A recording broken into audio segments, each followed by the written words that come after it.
professional. Oh, hello. Welcome to. And we are on the air. And we're hold on, I gotta get. And we're on the air, and this is my NPR voice. Today, in all things considered, everything has just been going to shit lately. I don't know if you've heard about it, but things are dismal. Yeah, actually, so last night it was like 4:30. We were climbing into bed, and I was just like, everything sucks. This whole thing really sucks. Like all the our house flooding, all this really sucks. And he goes, well, at least we don't live in the United States. Like, yeah.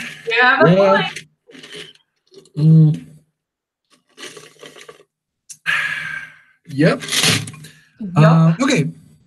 So we're going to talk a little bit about the history of the setting. Cool. And I'll give the others opportunities to add their bits to this. Sure. But essentially what we're going to be doing here, I'll just make it like 2 each, and we'll go back and forth, you and me. And then if Val jumps in, we'll let her do it too. Let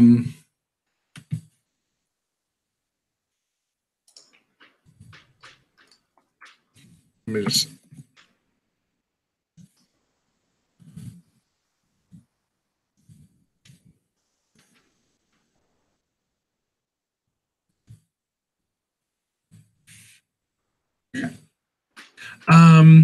So the way this works is we're going to each describe a couple of significant moments in the history of our setting. Okay. And if any history relates to any sites or changes on the map, we can draw those. And I'm going to make a little timeline of events. And can I assume that this relates both to the asteroid and to our history on the ship? And exactly. So this history can go back as far as we want it to go. Cool. And I'm gonna just sort of as a free one, write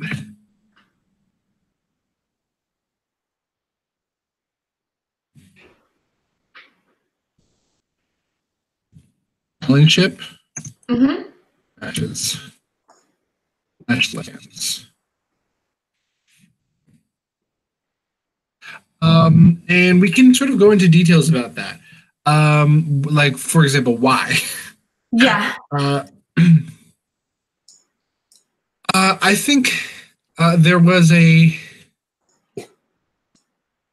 like the idea that it was a navigational error that was a result of basically one of the sort of elites.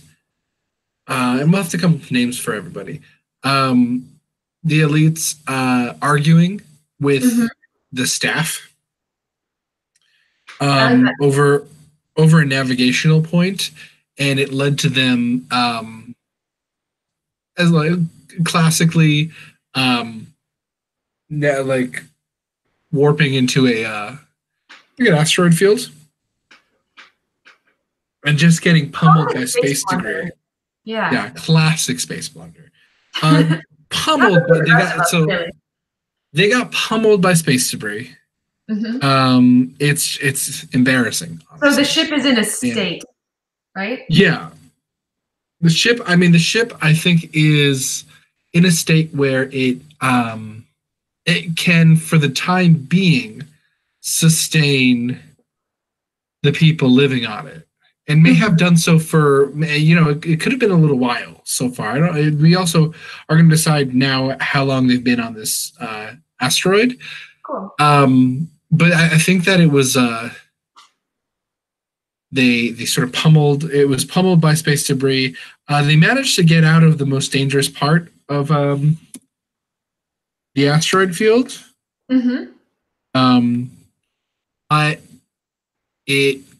They essentially had to do a crash landing on this larger planetoid sort of asteroid. And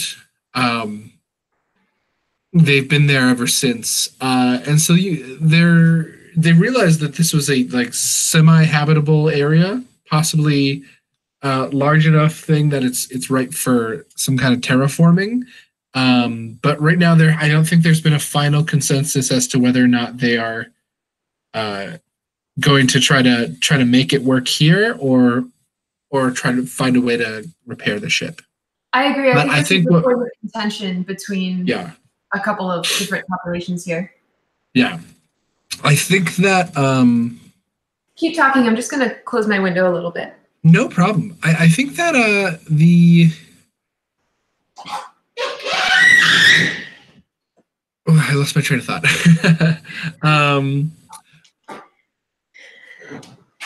I think the thing that was sort of most impacted was the sort of engines, essentially. It sounds like life support is probably still active. Yeah, I think they were able to sort of divert power to life support, and I think probably the way that, because this is a ship that's meant to sustain a lot of people for a long period of time, it's probably built in such a way that like those essential systems to keep the people inside alive are well protected, whereas parts of the ship that are less well protected are its sort of propulsion systems. Yep. I wonder, and this is something we can explore a little bit as we build out this history, but I wonder if any attempts have been made to repair the pieces of the ship so far. Like, I wonder what the extent is that the colonists have actually gone out and looked for materials to repair the ship, or done some patchwork. That we might be able to figure that out when we decide how long the ship has been here. Yeah. I'm just jotting down now. Was it a poor choice by the elites, or was it a misunderstanding or miscommunication between two populations? I don't know. Which do you think is more interesting? I think it's more interesting that if it came out of an argument, because I imagine that the elites themselves aren't actually running the ship. Yeah. Well, I imagine that they, I imagine feel like they have something like, yeah. So what I had sort of pictured was that they're not running the ship, but some of them basically thought they knew better than the people running the ship, and insisted on something. Yep. So what led to that distrust, do you think? Is there it seems to me that there might have been another danger present that would have led to this kind of crisis on the ship? Like, I wonder if they were trying to avoid an obstacle, or like Titanic style, or if it was if they were being chased by space pirates or something, that led to this sort of like fast conflict. A decision needed to be made quickly, and it landed them in this weird situation. Yeah. Okay. That's an interesting idea. Maybe they were being hunted by a creature, like a big space creature. Big space creature, maybe. Yeah. Maybe so we had talked about this as. We had also talked about this as sort of a slightly like a grittier setting. A little more Old West. So I like the idea of that there was.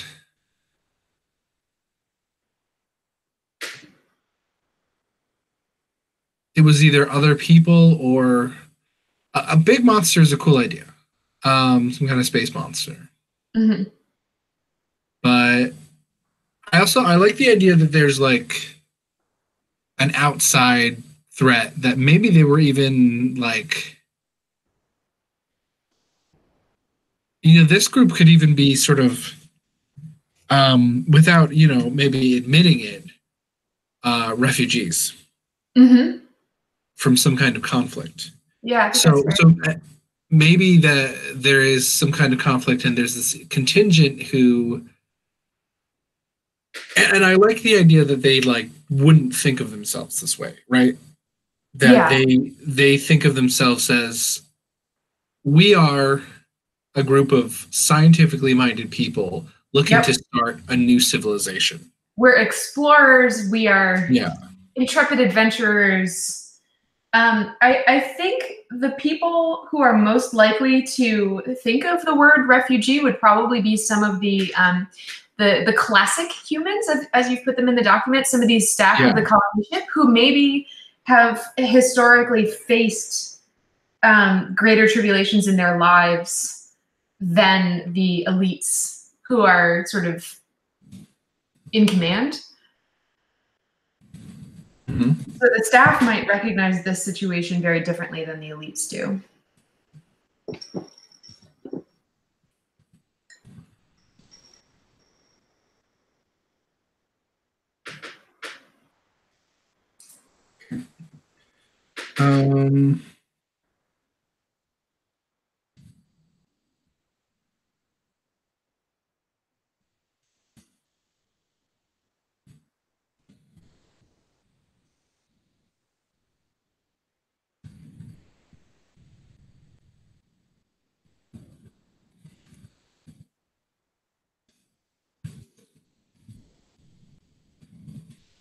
Can I write in the document while you're writing? Yeah, absolutely. Yeah.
Planetoid asteroid is a weird phrase. Planetoid.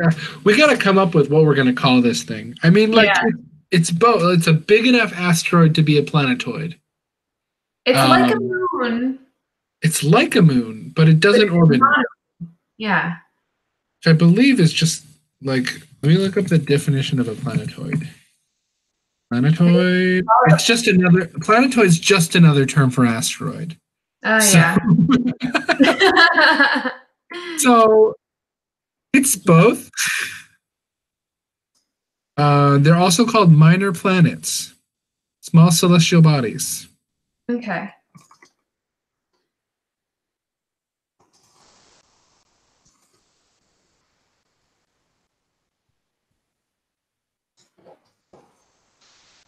So, have you been following along with what I wrote? Yes. Sorry, I'm also just looking at definitions of things. I made up a couple new facts as we went. Like, basically, the ship was warped. Like, they hit, like, jump, basically, into, but they couldn't really agree on where they were going, so they landed in the middle of this asteroid field. So, they've used up too many resources to get out of here alone, and so they took damage in the asteroid field. So, this is where we are. Yeah, I like that. How long were they in space at the time that they were ambushed or chased? Here's another question that might give us ideas for that. The process of animalizing. When did that come about? On the home planet. Okay, I think that's so they were sophisticated technology that they couldn't afford to put on the. Yeah. But maybe they have plans for, like, they have all the specs for building such a machine so that once they get to the next planet, if they choose to go back to human shape. Yeah, I even imagined, like, I imagine that these animal shapes were in part to ease the process of space travel and of planetary settlement. Yeah, it was for my concept was that it was for energy efficiency. They need fewer Yeah, resources if they're made into smaller animals, and and that makes sense. yeah, So there was likely eventually a plan to go back to human shape yep, or something better. hmm But now they're stuck in a situation where they just have to be animals. yeah, and possibly I like the idea that so the phrase you just said, maybe something better, just sparked a thought in me that Mhm. uh, maybe part of this is their understanding that the human form might not be advantageous for The next planet, yeah. next So planet. they were So gonna. That makes sense. they're Yeah. going to So they see were. kind of what they get and sort of adapt from there. But in the meantime, they've all, for the most part, shrunk into much more energy efficient creatures. Yeah. That makes sense. I like that, and you can jot that down if you want. Yep, I'm writing it. Cool.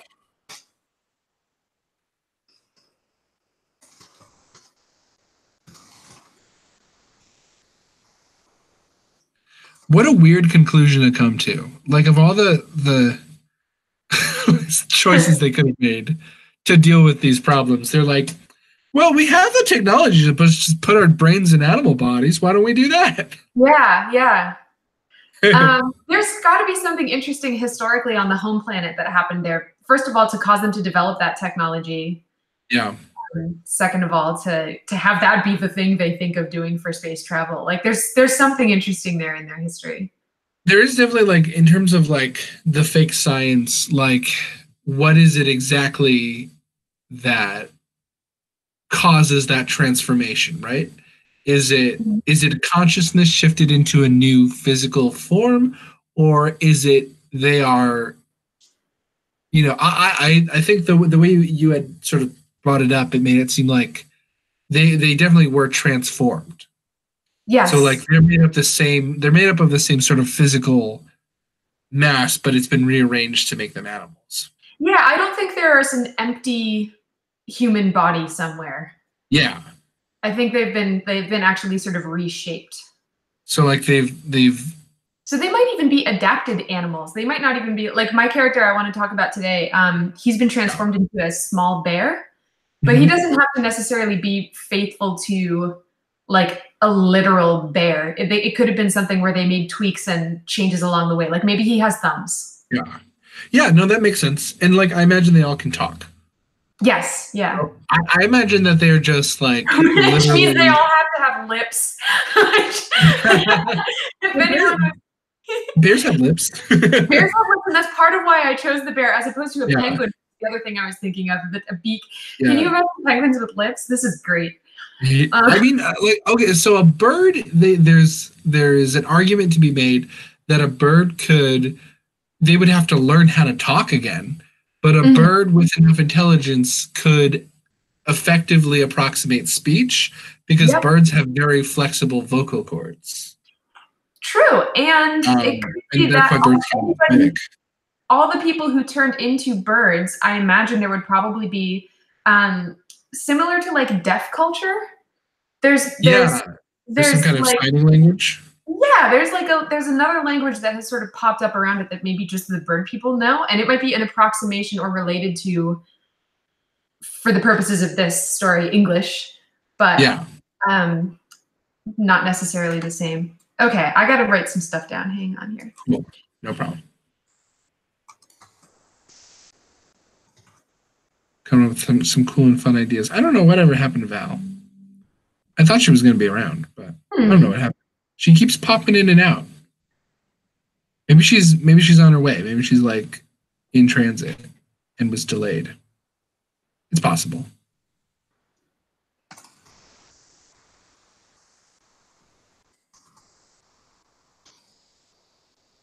These things I just do not know. Hmm.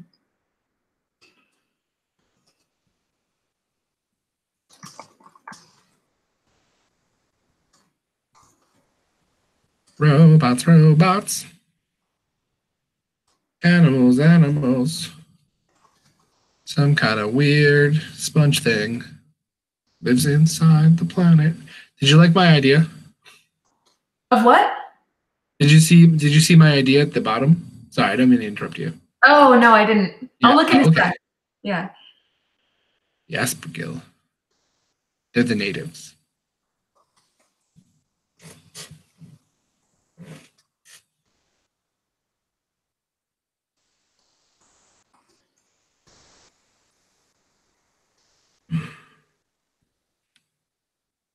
Can we just say that these people are from Earth because Yeah. because we're using Earth animals on there?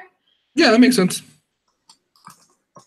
And maybe like, I imagine this is sort of far flung, right? Mm-hmm. This is somewhere else in the galaxy. So like I'm imagining like a civilization wherein most of these sort of terraformable planets and moons of our solar system have been terraformed. Mm-hmm. So like people live on Mars. People live Yep. on several of the moons of Jupiter. People live on some of the moons of Saturn. Mm-hmm. And these places have been, and people live on the moon. Like the moon itself has been turned into a like fully habitable planet. Yep. Yeah, and they Cool. were, I think, planning on doing that at some some exoplanet somewhere. Mm-hmm. And they just didn't get a chance, which is an interesting idea. Like the idea that they have terraforming technology within the colony ship. Yep. And like maybe there are some who've decided, yeah, we're going to stay here. So there's this contingent who wants to use the terraforming technology, but maybe they haven't yet. Yep. But I'm also gonna then add you that have into the I'm gonna add that into the history section. Mhm. And just say like have a section that's just technology on the ship. Okay.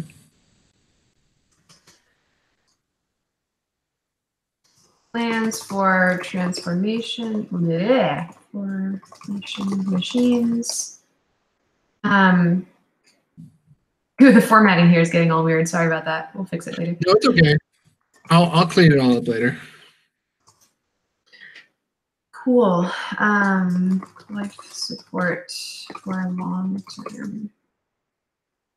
The interesting thing about making a choice to terraform too is you have the people who, some people want to continue on, and then some people who want to stay. But then you have like this is a planet. This is a planetoid with life, so there is life that's been adapted to these particular conditions. Mm-hmm. So the reality of terraforming is that you would potentially wipe out this planet to make it habitable for human beings and post-human beings. Absolutely. I think that the use of terraforming is probably a point of contention between the transformed population who are scientists versus the ones who are sort of the rich elites. Yeah. I feel like they probably argue about this quite a bit. Because terraforming also, I would assume the technology doesn't create stuff out of thin air. It manipulates materials that are already present. So the resources have to be right, and they have to be plentiful enough that they're not going to significantly throw off the ecosystem. So I think the scientist population probably look pretty critically at this stuff. Yeah, that makes sense. And I imagine like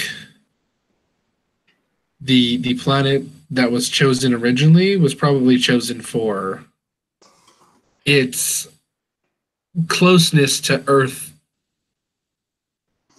like being an Earth-like environment, or at least being an environment that was rich in like minerals and sulfates and oxygen and and water, things that you would need to jumpstart. Yep. Yeah. Just the right sort of, it could have even been like maybe they chose a dead planet, like a planet that had been Earth-like, and that still had liquid water that they knew they could, with the technology that they had, they could sort of revive it and make it habitable. Yep. Whereas it would take a lot more for a planet like this, a planetoid like this, to become Earth-like. And a lot of it depends on what the heck that liquid is. If that liquid's water, then maybe we got something. Yeah, So I like that. this reminds me of how like we do need to discuss like how long they've been on this at the start of the story. Mm-hmm. I think that they've probably been on this planetoid for just a couple of weeks, maybe, okay. or days, and I don't think they've necessarily like they know they need to go figure out what kind of water or what kind of liquid is in the pool. Yeah. But it's a long trek, and they haven't actually gotten the search party organized yet. The little expedition. Mm-hmm. So that might be a place to start our story. Is that we have a need to figure out what kind of materials we're working with on this planetoid. It's time to send out a group, and we open at sort of the start of this this journey. I like that idea. That would actually bring us to point 2 of our the next point of our character of our world building is choosing our adventure. Yeah. So yeah, Q. It looks like you get to choose the adventure. Adventure. So the way that you described it definitely seems like a this would be a. I mean, also essentially this is like an expedition. Yep. But like we can get more sort of nuance than that as to what we're going to focus on in terms of our expedition. Like, yep. Because this is we're not going to be able to. We're going to tell one story, and it's got to be sort of wrapped up with a bow. Mm-hmm. We can like end it with the future being a little, uncertain, like it's something we can return to. But we do have to come to a certain conclusion by the end of this, just because it's we have a shorter amount of time to actually play the game. So we've got some examples of types of adventures. None of them quite fit this one, although it could be survival. But I think expedition, like it's like survival plus treasure hunt almost. Like there's something that we're looking for that we need to kind of get answers to, but there's also a survival like unknown element in this environment around us. Yeah, I think that the cool thing about these is you can sort of mix and match. And treasure hunt, definitely, it seems like just the basic description of a treasure hunt. And treasure hunt's a really sort of, I made these all very broad. So the adventure deals with locating and acquiring something valuable. So that could be information. I mean, information is valuable, so this could be that. You also have, pilgrimage and travelogue. So I guess the focus would be. I feel like a pilgrimage, the focus is the journey. Is the journey itself, yeah. So the question becomes, and I'm just looking at the way we've set up this map. What is it that I guess the where we're going to focus kind of will help us determine what sort of adventure we're going to do. So like, will the focus be getting to this location?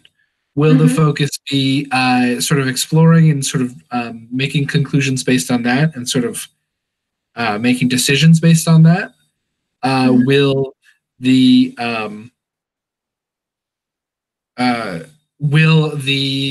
adventure be more about the sort of repercussions of what we find? That will sort of determine what kind of story we're going to tell here. And also and we can always change the map a little bit because the way we've set it up, the colony ship is right next to the water source. Pretty close to the pool, right? Yeah. Yeah. So it's like the most interesting parts of our little map are not between the colony ship and the water source. And map, Ben, because I think looking for the liquid source is a really interesting and consequential sort of storyline, and the things that we find along the way are going to add color to it. Yeah, I like that. I like that idea too. I think that maybe the source of water is so like if we're looking at the map, the sort of western side of the map is definitely the more interesting spot, and that's sort of like the tail of this celestial body. And I kind of like the idea of like that we saw when we crash landed, we saw hints of liquid water. Yep. You know, and we could say that like we know that there is a source of liquid on this planet.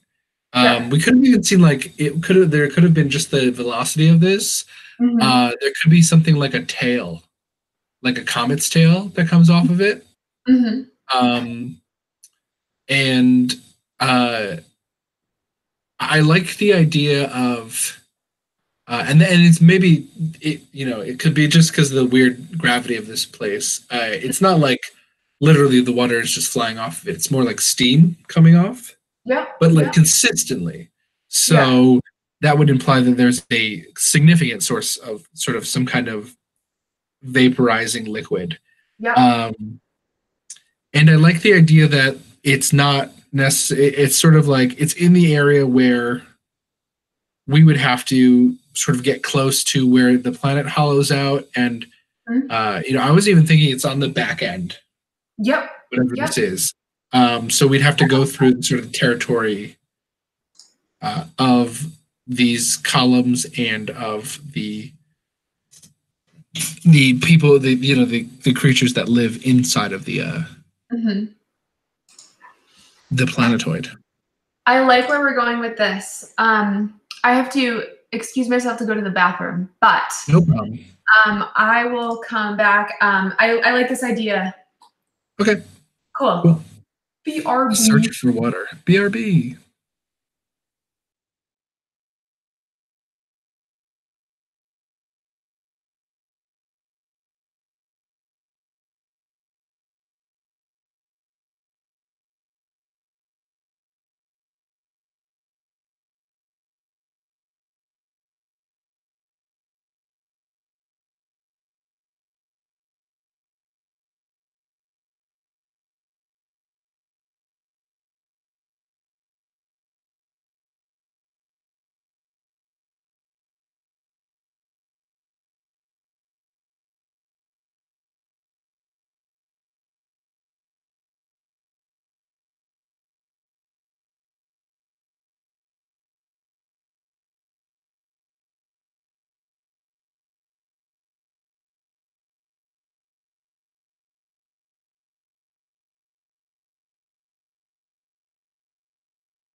Hi, I'm back. Oop, you're on mute too. Okay, welcome back. Thank you. So I'm gonna in the map sort of. So I'm gonna move everything a little bit.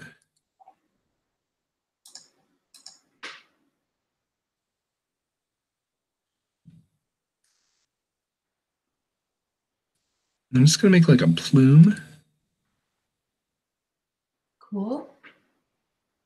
As distinct from the physical stuff like here. Yeah. You gotta put it in a different color or something? Can I? You should be able to. Maybe. There, I can do it for you. Cool. So I think I just made it blue. You did. Nice. Sorry, I'm still getting used to this tool, but yeah, I guess you can. Yeah, that's good. It's a plume. And there's just like a steamy area that definitely is something. Now it could be poisonous gas.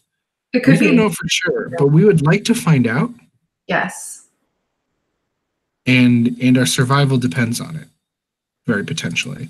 Because there's also I like the idea that we depleted resources. Yep. I think there's maybe a group that hopes that it's some kind of fuel. Yep.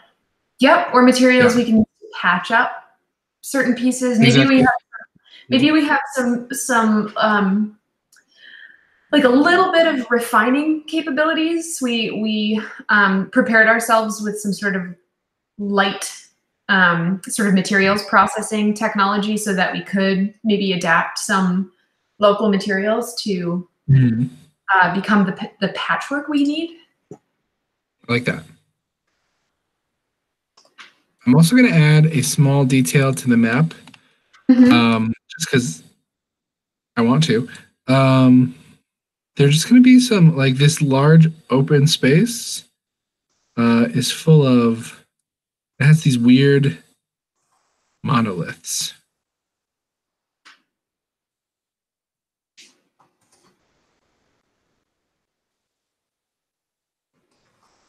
Which I think are like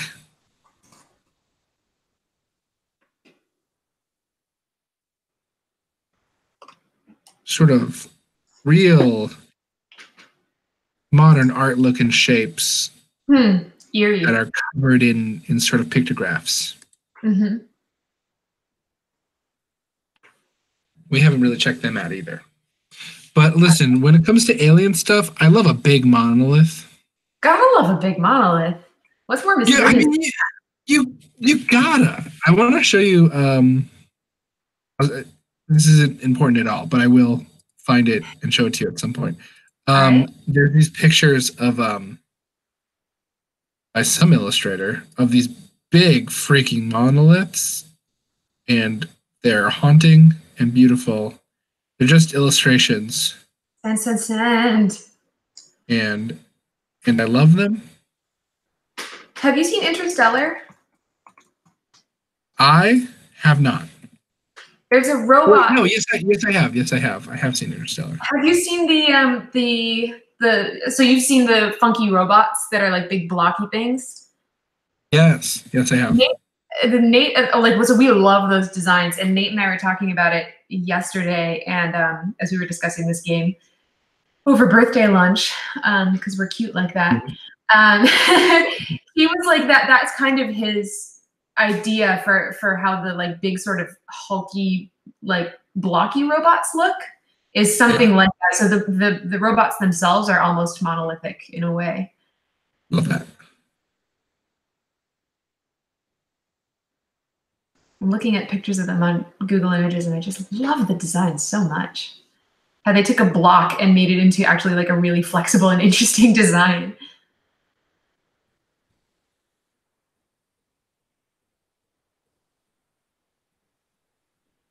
What is it?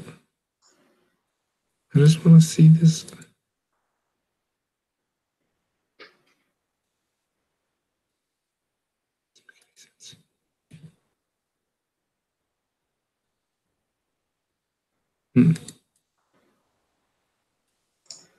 Any luck? For some reason,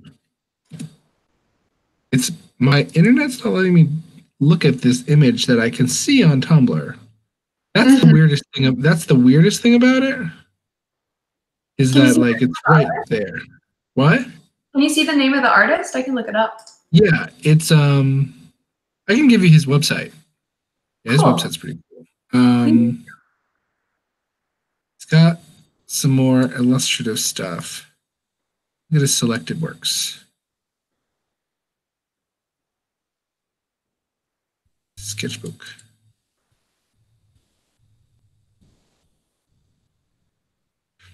Now the problem here is that his website doesn't have any of the sweet monoliths, Oh. which I'm not into. Yeah, the ones that I'm looking for, which are, let's just see if I can get onto my own. And could you just give me the name? I'll type it in. Yeah, I mean this link should work. Even if it doesn't work for me. Where are you? Oh. I will. I closed the chat room, so I ain't seeing nothing yet. I don't know why my Tumblr isn't letting me go on my own Tumblr. That's weird. Yeah, I don't understand what's up. I can see it. That's good. Nice. Oh, cool. I love that they're sort of just built into the earth.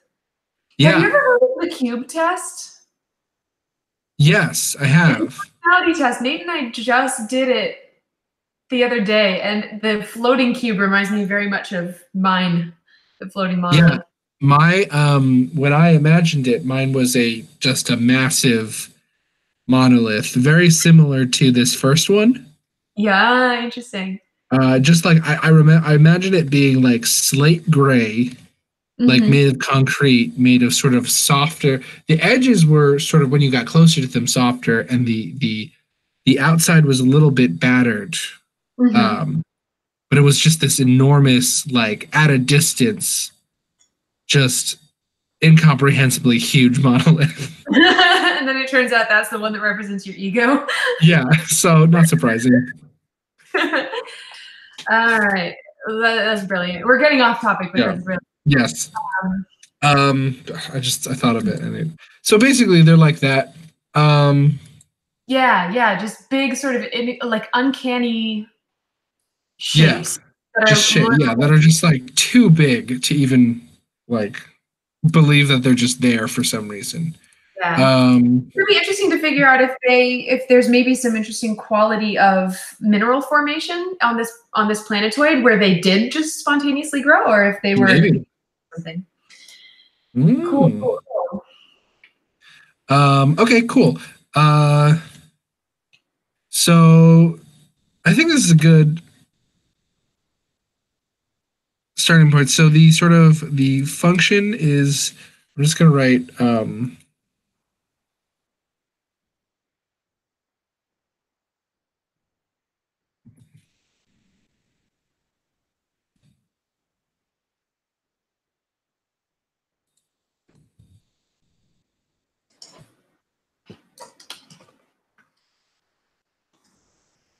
search for water.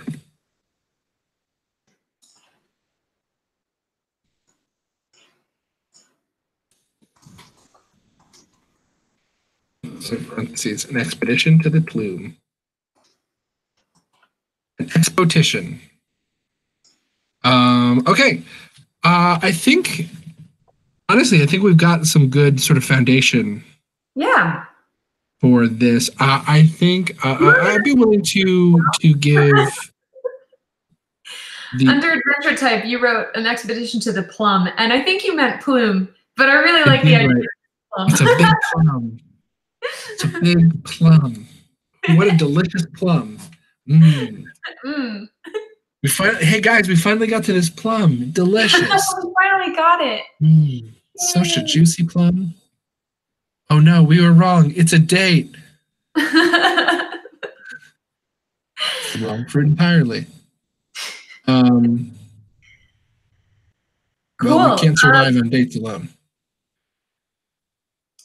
I really like where we're going with this. I think I would like to pause here and wait for other people to contribute, but I'd love to talk about the next thing, especially if the next thing is my own character, because I'm really thrilled. Yes, so that's what I wanted to do also. I wanted to I think we've got a strong foundation of a history to work with, and we've got an idea for what the game's going to be. So I think that, I just realized I'm on this twice. I just opened this up in two windows. I think that now we can talk about your character. Awesome. And obviously we won't be able to talk about sort of cohort stuff, but that's okay. That's okay. It's okay. So my hero does not yet have a name. I'm willing to discuss what a likely name might be for these people, but otherwise I'll just think about it further. As we have discussed, this is one of the transformed people. Yeah. And this guy's a scientist. He is male. He has been transformed into a small bear. I imagine, you know, bear cubs, when they're like adolescent. They're not like round little baby cute cubs, but they got sort of like gangly long limbs, and they just sort of, yeah, that is exactly the type of bear I'm thinking of, like gangly adolescent brown bear. He's probably so he only stands about 5 feet tall when he's on his hind legs, and otherwise if he's walking around on all fours, he's probably a little over 3 feet. And his age is around 40, because I want him to be sort of like, he's a bit experienced, and he's had, you know, he's had a lot he's sort of been through. Mm-hmm.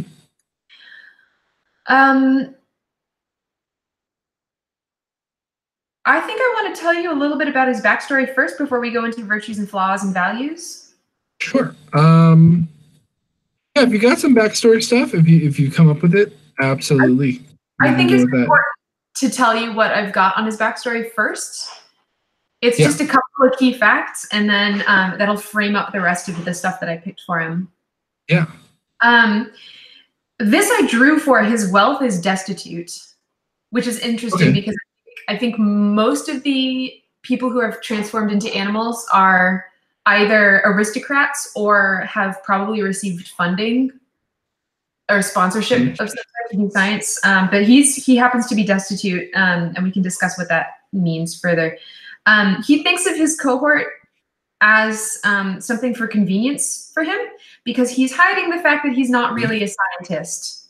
He actually conned his way into animal transformation to escape the crumbling home world. Crumbling is open to however we decide that is, whether it's politically crumbling or like physically, like geologically crumbling. But he was desperate to escape the home world, and so he basically conned his way into passing off for a scientist. The type of scientist he chose is linguist.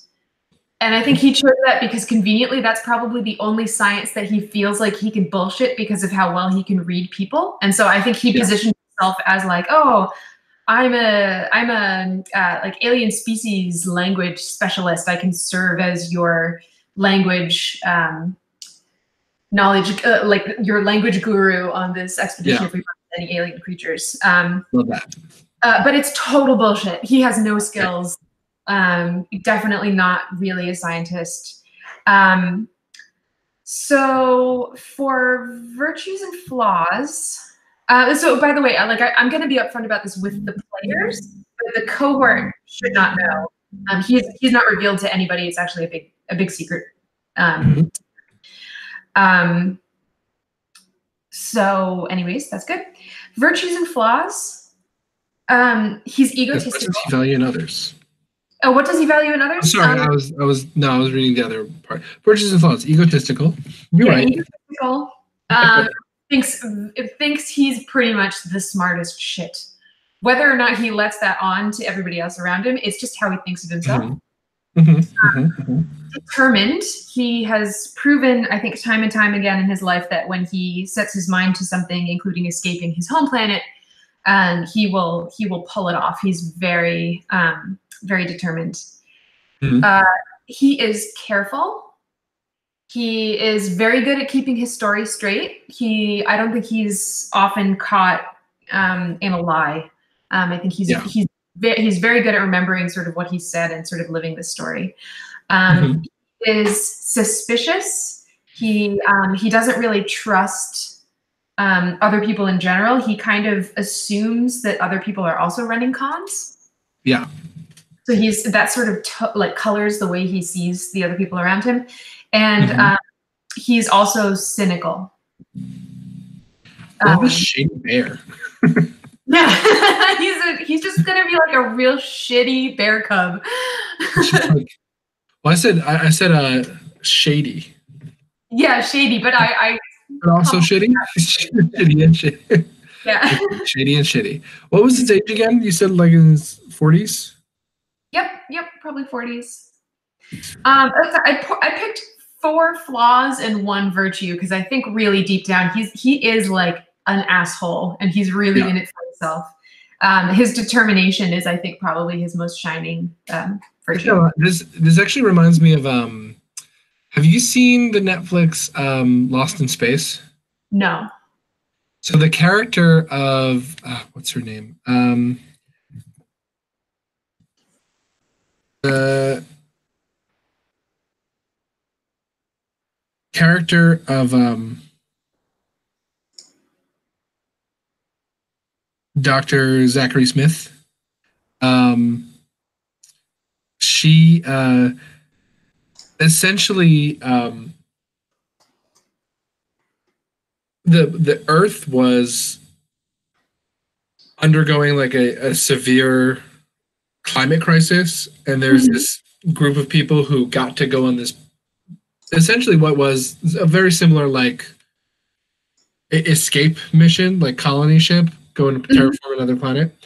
And her sister, and it was like rich people, and like it was essentially the same kind of group of people that we're talking about here, like the rich and the scientifically significant and the culturally significant. So we landed on that, huh? Yeah, it's interesting the similarities actually. Yeah. The animals thing is completely our own sort of thing, but essentially her character, her sister was like upper class, and she was kind of a fuck up. But what she does is she ended up murdering her sister, taking her place, and then when the crisis happened that got them lost in space, her sort of escape pod crashed.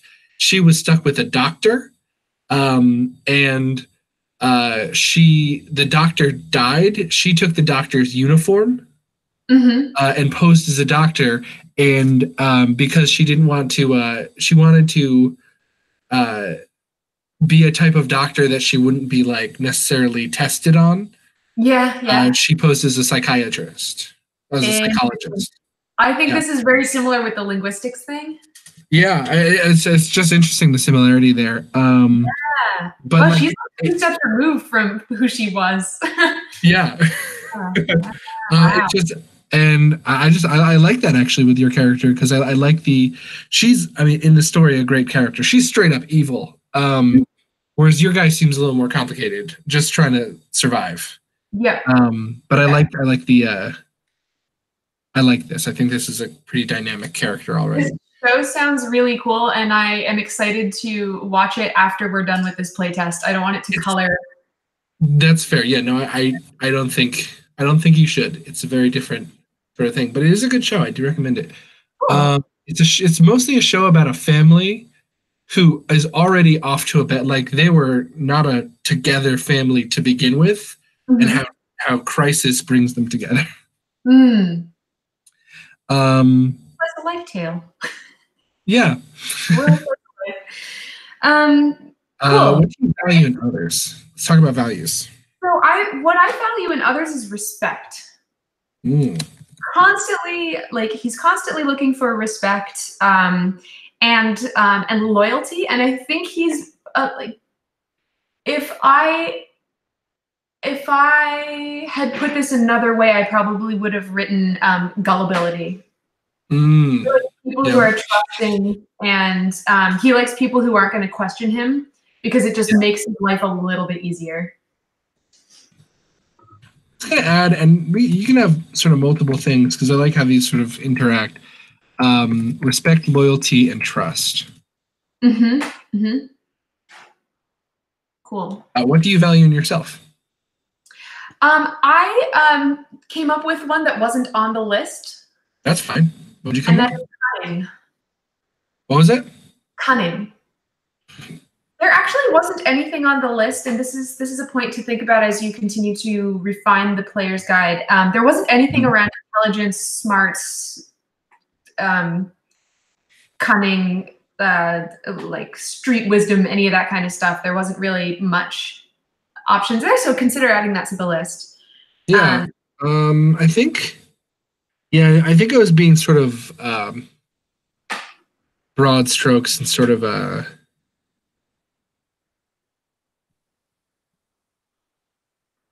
yeah, I guess like things I wasn't specific in like terms of like yeah, I guess intelligence, um capability. So I put like skill and perfection and things like that, but like definitely like cunning and intelligence are things that definitely could go up here too. So here's what I was thinking as a further argument to add those Yeah. is that when we get to the like Epiphron, Dolus, Techne, Creatus, and Soter, Yeah. skill is something different. Like Techne's version of skill is different from Dolus's guile. Yeah. There's like stuff like that, and there that distinction is important to the game, but isn't reflected in that particular list. That makes sense. So I think like to be consistent with the world of the game. Yeah. Yeah, no, I will make a note of that. I will actually write down that as a note.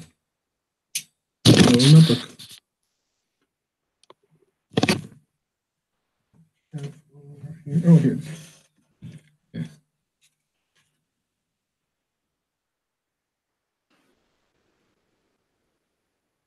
Thank you. You're welcome. Okay. What do you value in the world? Tradition. Tradition. Tradition is predictable and exploitable. And I think in parentheses, predictable and exploitable. I think because tradition is that way, he has learned to value it, Mm-hmm. so that he can sort of thwart it. And what do you aspire towards? Security. Security. Right. Yeah, I think a lot of what drives him isn't necessarily power or coming out on top. I think what drives him is just like getting by however he has to. Also, just going back a step, what was so you mentioned that he's not really from the elite. What was sort of the socioeconomic status of his birth? I think he has always been like, I really liked a passage that you had in the player's guide, which was basically like, some people have always had to make ends meet. I think I think this guy was born into that and has really struggled. I almost think of like, when I think of his upbringing, I almost think of like Aladdin in the Disney movie, where he's sort of like, he's just very street smart, and he kind of like always knows how to get his food and whatever, just because like it's second nature to him. So where this guy is a little more like verbal cunning, I do think that's kind of what he was brought up in, is like, you always have to have your own back, that kind of stuff. Yeah, I like that. Yeah. What does this guy believe? This guy believes he can read anyone like a book. I'm willing to put him in situations where he has to challenge that belief. Like that. Yes. For example, I don't know if he will be as confident reading alien species as well as he can read humans, but he might. Yeah, it's kind of tricky. Yeah, he might think that he can, but it's going to be tough. I like that. And I also like the idea that because he's posing as this linguist, that he's like got to put up a front that like he understands how aliens think. Yeah, or at least like how they'll like he'll understand. He's got to put up a front that he can figure out like syntax of alien languages and like figure it out quickly. Yeah, I think that's kind of his shtick. He is deeply afraid of the infinity of space. Nice. He's very uncomfortable with the idea of just drifting out. He needs ground under his feet, really. I love that. I also love that, like, the idea that, like, he's already sort of acted, made a choice to act in spite of his fear. Yeah. Like, his situation must have been so bad on Earth. Yeah. That he chose to take his chances in a ship in space. Yeah. Yeah. Yeah. And I don't know if it's going to be relevant for this story, but if we were playing a longer campaign, I would definitely want to figure out exactly what those circumstances were and like maybe who was involved. Yeah. Yeah, it might just not be relevant or worth getting into for the cool thing that we. Yeah, I mean, one of the cool things that we can do though is that you can. So I don't know how much you looked into. It looks like you read through the character creation section. He does have some. You basically get to create some NPCs. So there could be potentially somebody who helped him. But we'll get to that. Yep. I would rephrase that. It's probably the relationship is probably more like he took advantage of someone, so they feel like they helped him, but in reality, he kind of manipulated them. Yeah. I expect he probably has that relationship with a number of people. Yeah. Also, I mentioned like the whole people you're indebted to and people who are indebted to you. Like just because you're in debt to someone doesn't mean you're ever going to pay that debt. Yeah. Yep. Okay, so let's talk about your qualities of heroism. Sure.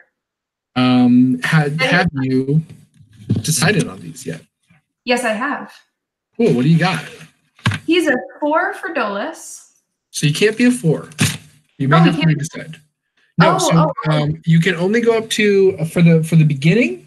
Obviously, you can be a 4 on something later, but in the beginning, you can only go up to a 3. Great. I originally had him only up to a 3, but I shuffled stuff around, so I'll just go back to the former. So that would be 3 in Dolus, 3 in Tykhe, and then 1 in all the rest, and that should be a total of 9. Yep. There's actually only 3 possible combinations of numbers that you can have. No, really. But like where you put the numbers is what makes the character. Yeah. Cool. So emphasis on cunning. Yeah. And for Tykhe, like his dexterity, basically. So let's talk about that I do think is important. Say again? Sorry. He does have a quirk that I think is important to include on this list. list. Yeah, absolutely. I will throw it onto the list. What's his quirk? His quirk is that he always answers a question with a question, which is one of the ones that you suggested. And I love it for him because I think for him it is both deflection and also he thinks it's going to make him seem like a more thoughtful scientist. It's sort of part of this persona that he put on. It's probably not something he did before taking on this like scientist persona. I think it's something new that he just kind of has to do. I love that. That's great. Okay. So we're gonna skip over tools for the moment because I want to talk about non-cohort relationships.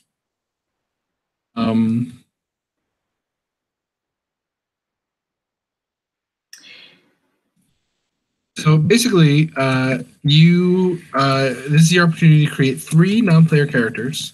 These do not have a huge role to play in the game that we play, but it's good to have them just sort of as someone who gives your character a little more dimension.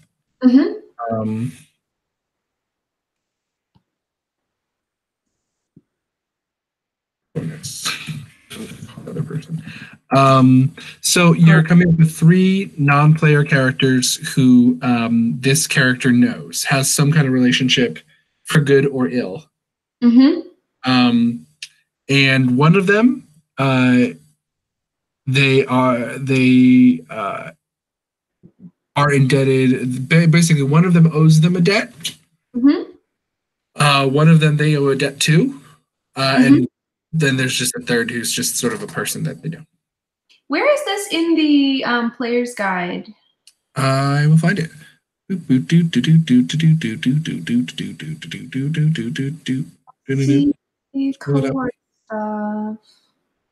This one is up before.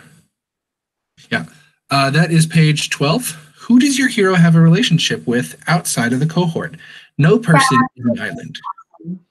And even the most reclusive heroes have people who are or have been significant to their lives. Mm-hmm. Also, these can be, the other thing is, and I mentioned here, even if those relationships are long estranged. So, like, when me and Sarah played, one of her relationships was with her family, was with, like, basically a member of her, like, with her father, who she would never encounter in the game, but who her relationship with her father motivated her actions. Yep, makes a lot of sense. Yeah. Cool. So these kind of are people who help define your person, who can be in the game or not at all in the game, you know, depending on how sort of close at hand they are. And the debt obviously is a literal or figurative debt. Okay.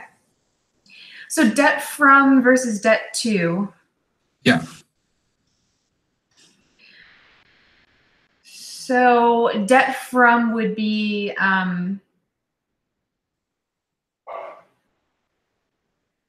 sorry, I'm trying to wrap my head around separating debt from and debt to. So is it from like debt from? I should. There's a better way to write that. Owed debt versus indebted to.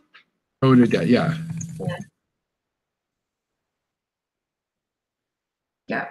Yeah, indebted to. Cool. Yeah. Make more sense? Yeah, makes all the sense. Okay. Owed a so I think he's indebted to there are probably a handful of people who helped to get him onto the ship. Mm-hmm. I'm not sure if any of these people actually know who he is, if they're in on it, or if they're just the people along the way who like trusted him and believed him. So they they secured a spot for him. I actually think it's probably more the latter. Yeah. I will say, for the purposes of this, pick one person. You know, like there could have been multiple people, but choose one person who sort of represents all these people. I think the head of the transformation clinic, who trusted him and who helped to sort of get his paperwork in order, as I assume is probably a big part of getting transformed. I think there was probably a head of this clinic. I'm not sure more about them yet. Does that suffice to start? Yeah. This person is on the home world still.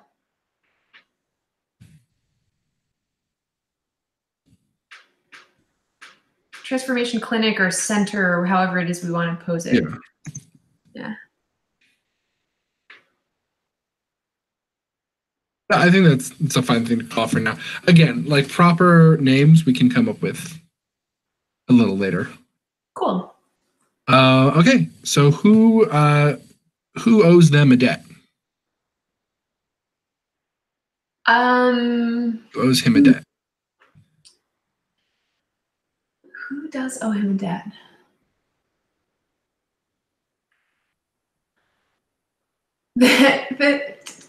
Stop me from going too far with his lies, with his web of lies. Okay. I think he has probably taught some bullshit basic linguistics to one of the younger scientists who managed to get onto the who was transformed and also brought onto the ship.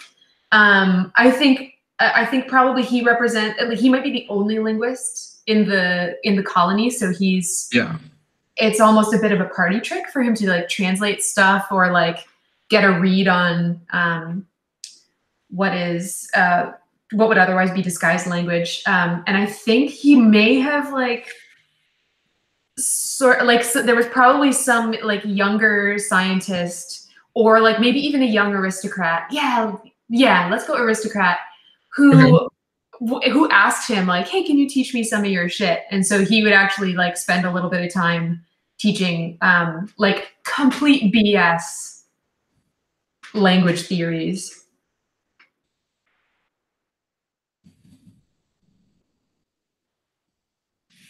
Young aristocrat protege. I like the idea of you having like a protege who totally believes everything you say when it's all bullshit. Yeah.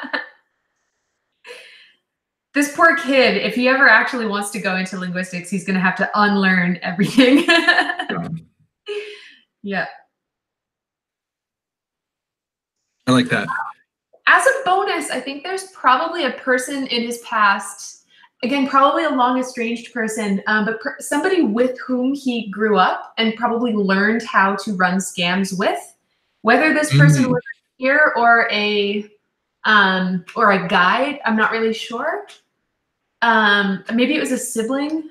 I'm almost thinking like a Taco and Loop dynamic where they were sort of on their own and sort of it was just them against the world. But I feel like maybe he had a sibling or a close friend who he was sort of forcibly parted from.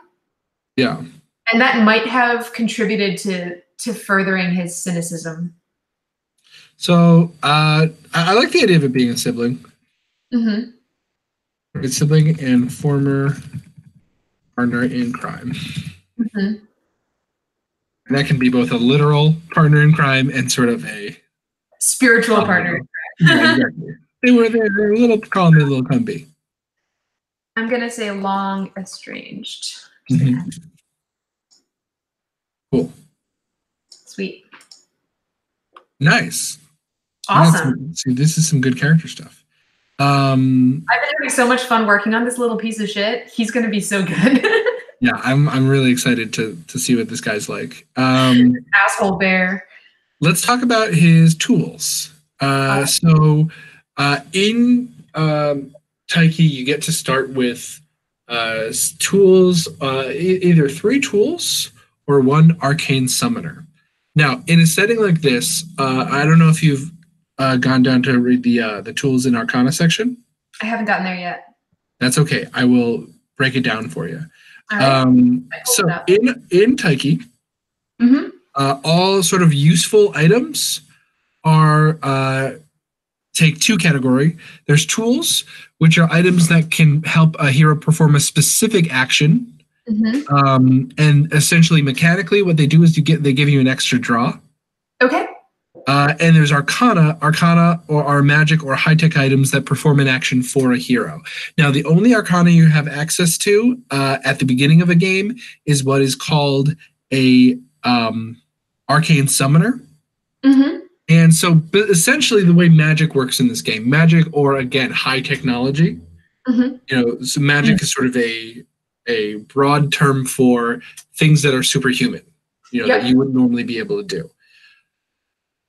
So the way that magic typically works is you need to, in some way or another, summon and convince the qualities of heroism to perform for you, essentially, and to do a thing you want them to do and to give you a certain ability. Mm-hmm. So in the case of this, you would need, in order to do that quickly, because anyone can do it by basically you have to try to get their attention. And again, we can sort of work this out of how this exactly works within the setting. This is a more sort of magical take on it, but like you could translate it to a more science fiction sort of setting by meaning like you have to access the technology, make it and use your skill to make it work, right? Mm-hmm. But there's an easier way to do that, and that's to have an arcane summoner. And basically, it's a type of arcana that performs the act of summoning and binding the service of an arcane spirit, and this allows you fast and direct access to their powers. So essentially, it would allow you to do something. It would allow you to do basically any supernatural act as if it were just a normal act within one's specific quality of heroism. So, for example, maybe you have like nanobots, right? And you can use those nanobots to to do something like maybe they're in your body, right? Maybe you have nanotechnology in your body that can occasionally like activate to make you stronger or make you able to do superhuman things like climb walls or fly or jump real high or do some kind of manipulate matter in some way. You would have to determine what sort of quality of heroism you were using and then try to basically creatively apply that as sort of this supernatural effect or this superhuman effect. So, does that make sense? Yes. So that is an option. So you can either choose 3 tools, and the tools they do a specific thing, or you can have 1 arcane summoner. I think it's more likely that this guy would have an arcane summoner. Okay. And what quality of heroism is it related to? I want to, at the risk of over-indexing, I think it's probably in Dolus. Okay. So essentially, that would, if this were a fantasy setting, that would give you, I mean, you could define it however you wanted to, but essentially, it would give you the ability to lie and disguise yourself, and manipulate in ways that are supernatural. Sort of like bard powers, essentially. What do you think? Do you have any ideas for like how this technology manifests? If it is indeed technology, or maybe it's something, some other kind of supernatural sort of quality. Well, now you've already established that there's sort of a mysticism that exists simultaneously with the science of this place, so it's just a matter of determining like what exactly your character does. Right. This is definitely going to be technological, I think. And actually, like, I have an idea for Dolus and for Tykhe, so let's talk through them both and settle on one. Okay. So I was thinking for Dolus, he might have installed some sort of technology in his like all of his vocal mechanisms, whether it's his larynx or his or whatever, something that will alter his voice and actually just sort of make his bullshit more believable. Oh, I also love the idea that like we can make up science. That's the cool thing about we're making up this world. So like what if there is like what if it was discovered that there are certain sort of vocal frequencies that make people believe but like people are more susceptible to persuasion and to suggestion. They're almost like hypnotic frequencies.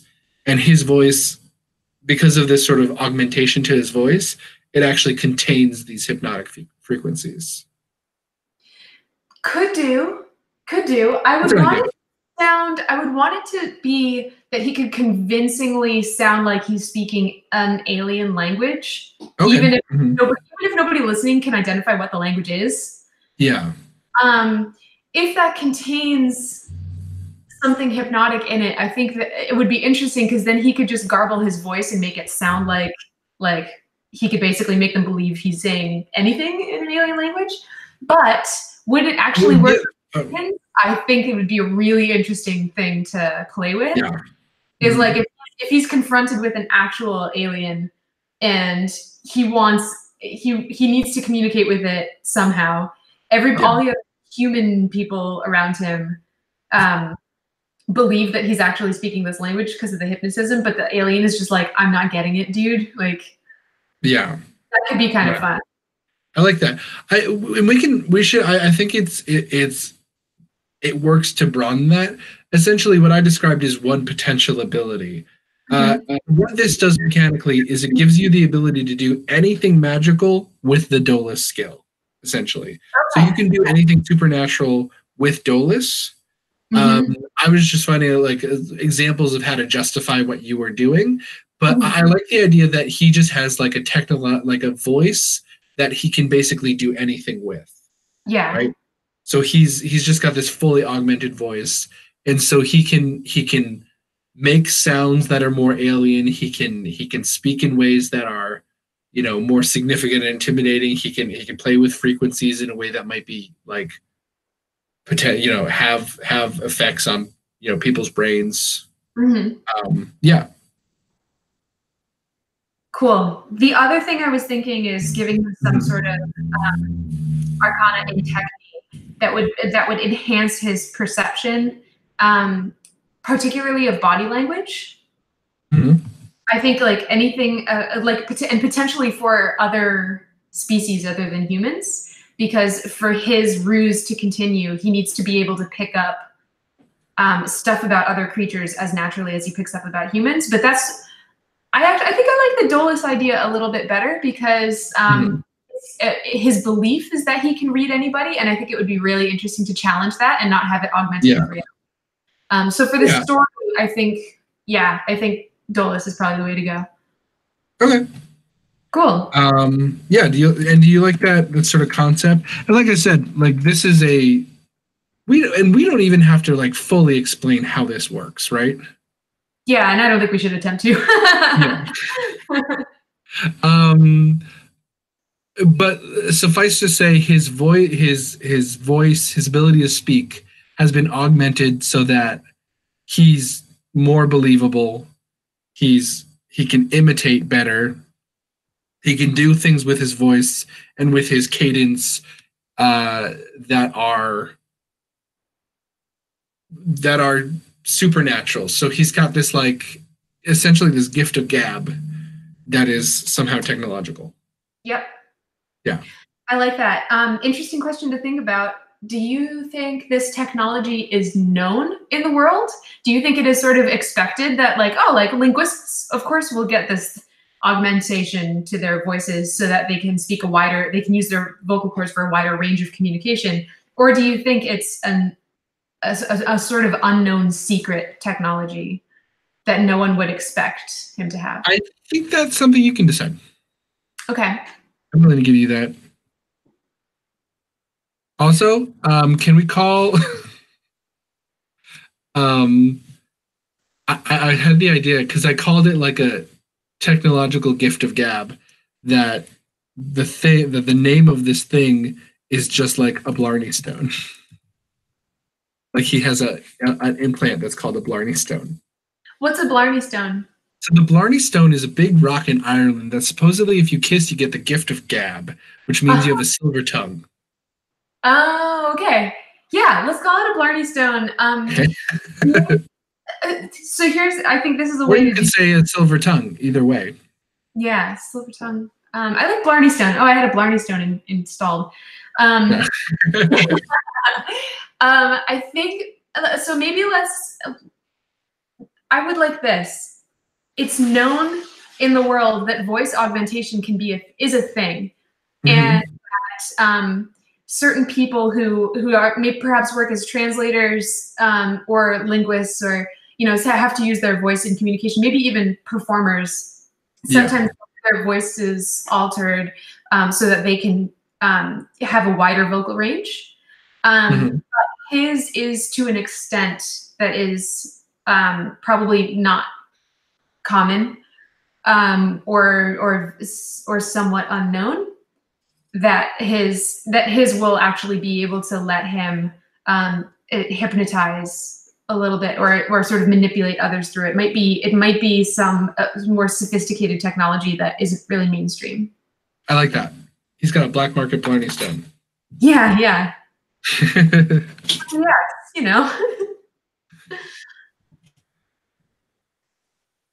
I like that because then it wouldn't be suspicious for him to have this. Like if someone were to find out, it would be like, oh, he's a linguist. That makes sense. So he can have a better accents and, so he can be more easily, like, especially if he's like a xenolinguist, the Yep, ability yep, to make non-human sounds is useful.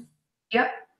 And it's now that he has, a bear's body. And I think maybe like this was something. Oh, you know what I like? Any animal creature could have it. Yeah, I It like could, the idea that maybe like that this was something given to him during the transformation process. maybe by his person. Yeah, and maybe he had like specific specs that he requested that they didn't question because they were like, oh, he needs these for his work. Mm-hmm.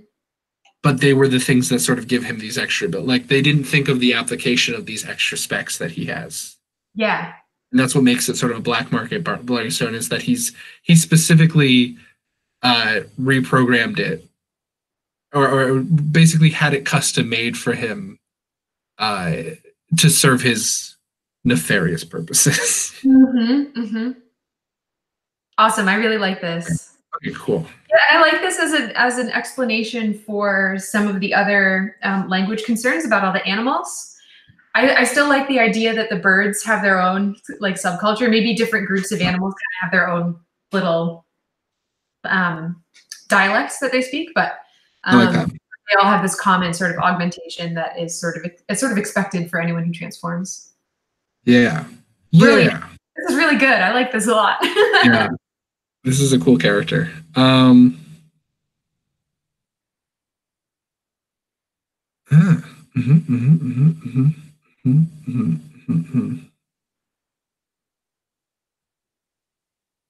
And so I think that's really all we can do right now in terms of your character creation and all that. Before we get other people's inputs. Yeah. Um, I really like where we landed. Yeah, I like it too. So what we'll be doing, what we'd be doing next is once we've everybody else has sort of built their characters, we're going to be deciding on the cohort relationships, and that's a simple. That's pretty simple. You're basically everyone just writes a sentence or two about what their characters' feelings are about another character, and Like what you did for the heroes for us. yeah, exactly, yeah. Yeah. The I like the idea of a story where, and this is something I've set up Tykhe to do, where the characters already have a pre-existing relationship going into the story, right? Mm-hmm. So you can have it so that it's not obviously. I wrote that, but I think it's interesting if the characters already have sort of a dynamic. Mm-hmm. That way that you go in with certain expectations and those can change as you play the story. And then sort of you have a reason for all of your characters to be working together. I think there's a lot of in a lot of role-playing games, this is traditionally an issue with D&D, is that you'll have all these sort of disparate characters who, all sort of start in a tavern. Yeah. And you have to find a motivation that all of them share. And if you're not careful as a dungeon master in D&D, you might have a lone wolf or character who goes rogue where you they don't have the same motivations as other characters, or they might have opposite motivations as other characters. Which is why I tend to start my games by saying, think of your character's motivation related to this story, and remember to flip that the goals of the party are priority. Yeah. This game sort of makes it so that you've already got that established. You've already have a relationship. Your personal motivations might be your own, but at least you have a starting point where you don't have to build. You're not starting this new relationship from nothing. You have your characters.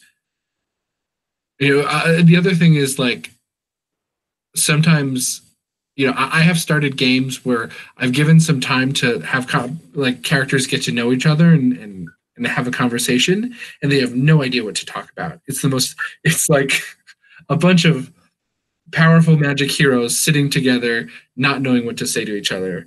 Whereas this sort of establishes a rapport. Where everybody happens to be powerful heroes. Yeah. Yeah. You think they talk about that? Yeah. And like the conversation of like, hi, I'm this person, I'm a ranger. Yeah, yeah. And like, because then you have a situation where there's some characters who want to tell their backstory, and then other characters who are like, who don't want to tell their backstory. So like, you'll have this weird like, this is everything about me, because this is how I'm filling the space of this conversation, and the other character's like, huh. So, well, but this already sort of creates a rapport. Cool. Basically, yeah. Cool. I've seen a few games that do things like that, and I liked it a lot. So I was like, I'm using that. And then once we've done that, I just need to sort of come up with this story. And you've given me enough that I can start like making up the story. And is it up to you in this game to come up with the story? Say again?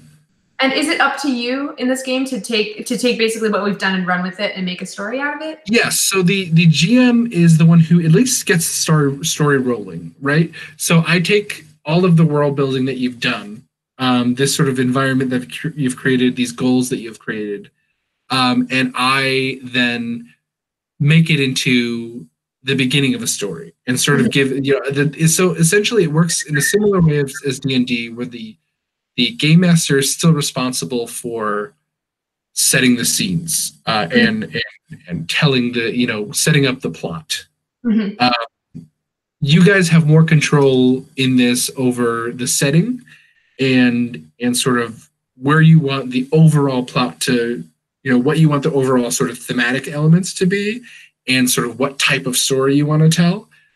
And because you have the Fates deck to draw from, you can actually change the story as you play it. So essentially, and this is interesting. Again, I don't know how much you've read about this, but you have in this game, you've got 2 decks of cards. Yeah, 2 decks. The Heroes deck and the Fates deck. The Heroes deck is essentially the deck you draw from to determine if you're able to do things. That's like, it's essentially the same as rolling. That's just the deck that kind of makes things happen. Now there's 52 possible things, so some of them come with like a little bit of storytelling opportunities, which I, as the Fates, may allow you to sort of define and sort of elaborate on. And I'm probably, I think I'm going to do more of that for this. I've set it up so that like, I've said the Fates may at their own discretion give the players the opportunity to elaborate on the details of their draw, or the Fates may simply choose to describe those details for them. So I'm going to probably be letting you guys elaborate a lot more, because that's more fun. And then you have the Fates deck, and you have the Suite of Spring and the Suite of Winter, which you can draw from at any time. And that's just like, if you're feeling like, oh, this scene could use a little spice. Or Josh is really on a roll here. Let's throw a wrench into it. It's just a fun thing that you can do, where you draw a card, and if it's the Suite of Spring, you draw a card, and it basically puts a new character into the setting. So it inserts an NPC into the setting, and you have to deal with the arrival of that NPC and what that could mean for the party, for the cohort. And the Suite of Winter creates an obstacle. So it's something, or an obstacle, or a challenge, or it could be an environmental boon. Basically, it creates a something in the environment that you then have to deal with, though it could be something you just benefit from, depending on what you draw. But it puts something into the environment that is now part of the story. Gotcha. And for these, you get to decide what they are. So if you draw from the Suite of Spring, you get to make up that character, or you get to pull that character from some other part of the story and explain why they're there. Or I like the collaborative improvisational aspect of Tykhe. Yeah. It's not just like the GM has control over everything. It's like we can all sort of change the game as we go along in it. Exactly. That's sort of the fun experience I wanted to play with. I like the idea of just like that the players can sort of take the reins for a second and throw something new that you all have to deal with. And the fun of like that could get crazy. Yeah. It's really up to what you want to do. The goal is to create an interesting story. So like, if depending on what kind of, you can play it fast and loose, or you can be really like thoughtful and tactical about like, oh, I want to put something here because I think this would make the story more interesting. And then you have the Suite of Autumn and the Suite of Summer. Basically, there's this thing in the game. There's this mechanic called harvest tokens, and I, as the Fates, or whoever's playing the Fates, it's not always going to be me. The Fates reward players for excellent role-playing, storytelling, teamwork, and creativity. So if you do something that the Fates decide is worth rewarding, if you play your character really well, if you come up with a cool, if you add a new character to it in an interesting way, or come up with a plot point that's interesting, or are successful in something in a way that's cool, basically whatever I feel like you deserve, you can get a harvest token. And if you get 4 harvest tokens, you can draw from the Suite of Autumn. And the Suite of Autumn allows you to draw these. This suite allows you to create major twists. Basically, these are game-changing twists. For example, I have an example here. If the player draws the thimble, the hero will learn something they carry is much more than what it appears to be. That's just a thing you then deal with. And then the Fates are the one who determines the details of those 2 cards. So unlike Spring and Winter, the Fates, you kind of are just like, give me something weird.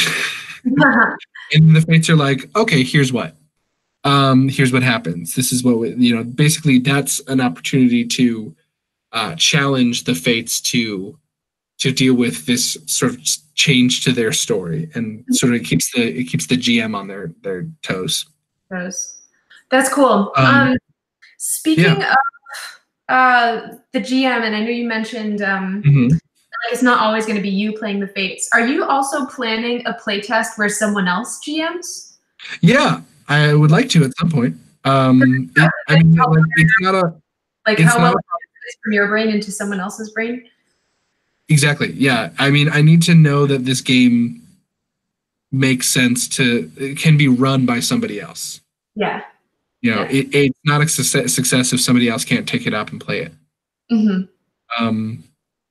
Eventually I would like to have an entire group of people try it out where I'm not even there, or I'm just watching. Yeah.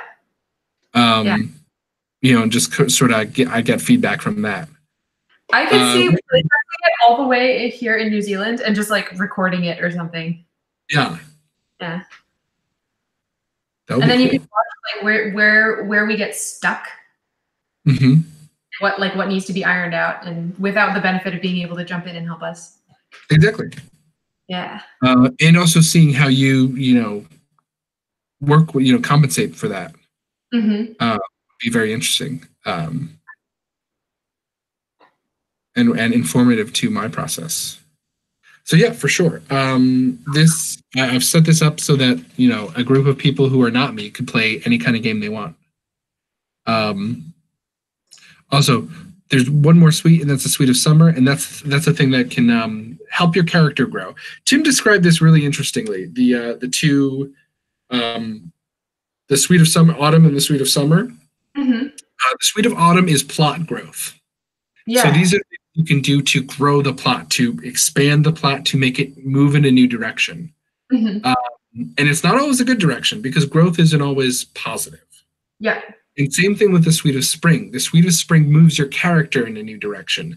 It can be mechanical. It can change their skills. It can be social. It can change the relationships with other characters. But they are, it can be like beliefs and fears can change. But it grows your character. And like I said, sometimes you draw from the Suite of Spring and it's bad. You get worse at something, or something bad happens to your character. But that's the goal, isn't to, it's not like leveling up, because I wanted it to be more of a natural story in that, like, in life, you don't level up. You just grow and change. Yeah. And sometimes you get worse at stuff, and sometimes you get better at stuff. So yeah. I just wanted to have a mechanic that sort of created character change and plot change. You could like your character at the start and choose never to draw any of those cards. But they're fun, so that's why they're there. Because you can it really is. I like the way you had described it as sort of like these sort of storytelling improv moments, because that's what it really is. Like, these are all essentially yeah.